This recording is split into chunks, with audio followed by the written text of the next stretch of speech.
While the polymerase chain reaction PCR test remains the gold standard in the diagnosis of the coronavirus disease, several private hospitals are still offering another form of testing which specifically checks for antibodies in the blood.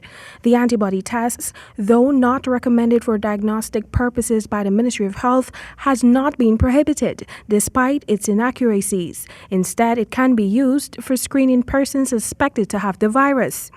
According to the United States Centers for Disease Control and Prevention, an antibody test may not show if someone has a current COVID-19 infection because it can take 1 to 3 weeks after infection for the body to make antibodies. Minister of Health Dr. Frank Anthony, during a recent exclusive interview with Nightly News, disclosed that while private institutions are allowed to conduct the antibody testing, they are also expected to inform persons about the limitations of the antibody tests. Well, it's education of the public.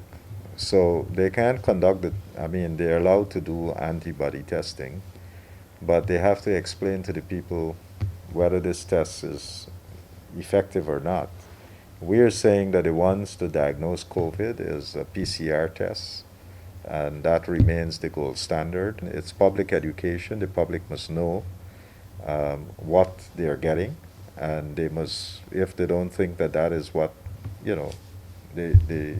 if you're going into an institution and somebody tell you got to get this antibody test to help diagnose COVID, well, then that's not going to work. Dr. Anthony related a particular case where an individual tested positive for the virus using a PCR test, but later had a negative result when the antibody test was done. If in the first 5 days you test with a PCR, at that point in time you probably don't have any antibody in your system. So when they do the antibody test, it would come back negative because you just don't have antibodies in your system.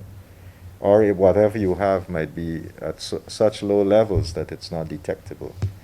And therefore you can have doubts. But when you explain the different types of tests, the range in which it operates, and the sensitivity and specificity and all of that, then people would know that there's a difference. The Ministry of Health has indicated plans of introducing antigen COVID-19 tests for the hinterland regions. The antigen test offers a cheaper and faster option of diagnosing COVID-19 when compared to the polymerase chain reaction test. Results are presented within 15 minutes. Timeka Rodney reporting for the HGP Nightly News.